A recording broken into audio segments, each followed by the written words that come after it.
Plato's mentor, Socrates, had sought to know what was common to all virtuous acts, so that he could evaluate how one should govern one's conduct in life. He reasoned that if one wishes to choose actions that are good, one must know what good is, apart from any specific circumstances. To evaluate one thing as better than another assumes the existence of an absolute good with which the two relative goods can be compared. Otherwise, the word good would be only a word whose meaning had no stable basis in reality, and human morality would lack a secure foundation. Similarly, unless there was some absolute basis for evaluating acts as just or unjust, then every act called just would be a relative matter of uncertain virtue. When those who engaged in dialogue with Socrates espoused popular notions of justice and injustice, or of good and evil, he subjected these to careful analysis and showed them to be arbitrary, full of eternal contradictions, and without any substantial basis. Because Socrates and Plato believed that knowledge of virtue was necessary for a person to live a life of virtue, objective universal concepts of justice and goodness seemed imperative for a genuine ethics. Without such changeless constants that transcended the vagaries of human conventions and political institutions, human beings would possess no firm foundation for ascertaining true values, and would thus be subject to the dangers of an immoral relativism. Beginning with the Socratic discussion of ethical terms and the search for absolute definitions, Plato ended with a comprehensive theory of reality.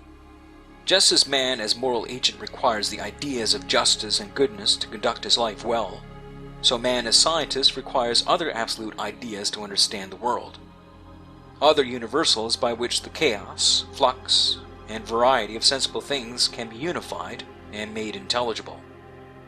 The philosopher's task encompasses both the moral and the scientific dimensions, and the ideas provide a foundation for both. It seemed evident to Plato that when many objects share a common property, as all human beings share humanness, or as all white stones share whiteness, that property is not limited to a specific material instance in space and time. It is immaterial, beyond spatial-temporal limitation, and transcended to its many instances. A particular thing may cease to be, but not the universal property that the particular thing embodied.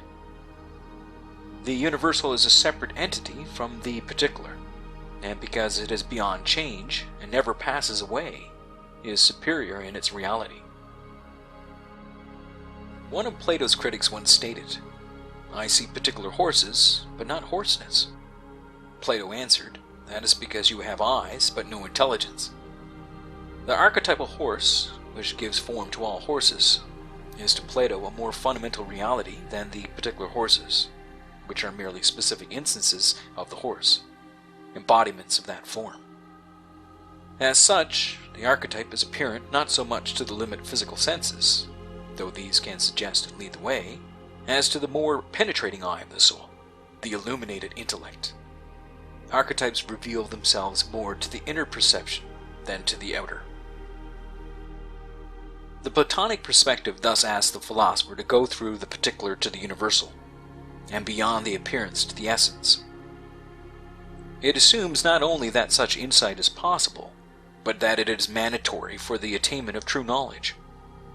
Plato directs the philosopher's attention away from the external and concrete, from taking things at face value, and points deeper and inward, so that one may awaken to a more profound level of reality. He asserts that the objects one perceives with one's senses are actually crystallizations of more primary essences, which can be apprehended only by the active, intuitive mind. Plato maintained a strong distrust of knowledge gained by sense perceptions, since such knowledge is constantly changing, relative, and private to each individual. A wind is pleasantly cool for one person, but uncomfortably cold for another. A wine is sweet to a person who is well, but sour to the same person when ill. Knowledge based on the senses is therefore a subjective judgment, an ever-varying opinion without any absolute foundation. True knowledge, by contrast, is possible only from a direct apprehension of the transcendent forms, which are eternal and beyond the shifting confusion and imperfection of the physical plane.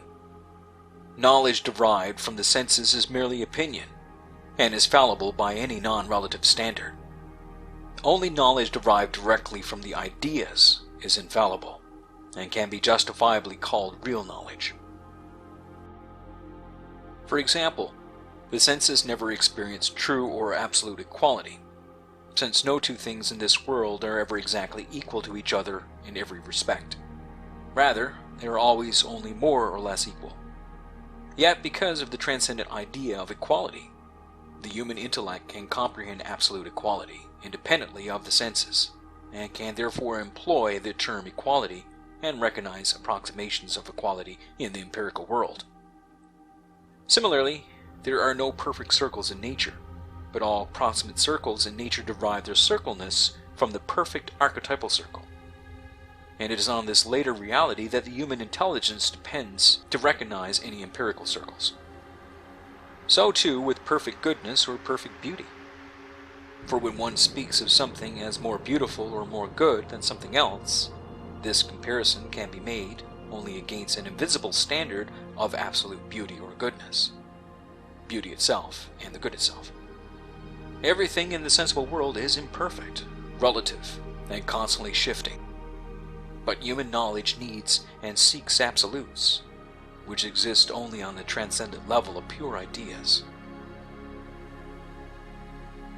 Implicit in Plato's conception of the ideas is his distinction between being and becoming. All phenomena are in a never-ending process of transformation from one thing into another, becoming this or that, and then perishing, changing in relation to one person and another, or to the same person at different times. Nothing in this world is, because everything is always in a state of becoming something else. But one thing does enjoy real being, as distinguished from merely becoming, and this is the idea, the only stable reality, that which underlies, motivates, and orders the flux of phenomena. Any particular thing in the world is actually a complexly determined appearance. The perceived object is a meeting place of many forms, which at different times express themselves in varying combinations, and with varying degrees of intensity. Plato's world, therefore, is dynamic only in that all phenomenal reality is in a state of constant becoming and perishing, a movement governed by the shifting participation of ideas.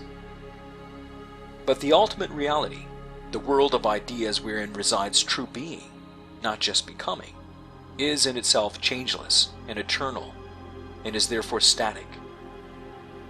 The relation of being to becoming for Plato was directly parallel to the relation of truth to opinion.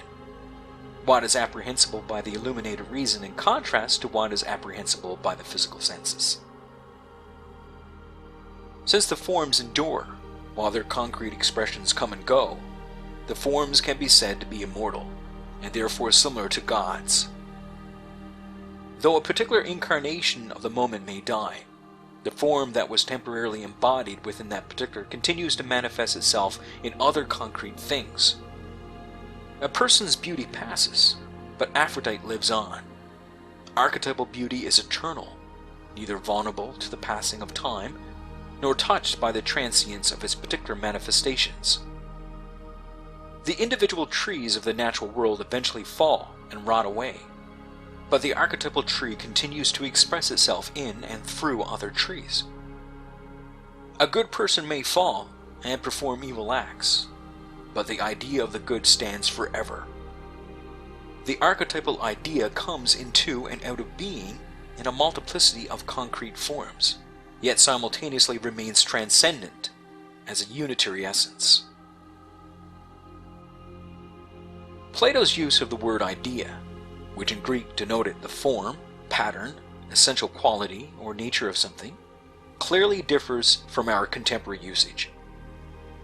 In the usual modern understanding, ideas are subjective mental constructs private to the individual mind.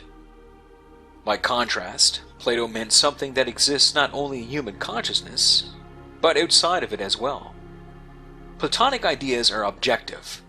They do not depend on human thought, but exist entirely in their own right. They are perfect patterns embedded in the very nature of things. The Platonic idea is, as it were, not merely a human idea, but the universe's idea, an ideal entity that can express itself externally in concrete tangible form, or internally as a concept in the human mind. It is a primordial image or formal essence that can manifest in various ways and on various levels, and is the foundation of reality itself.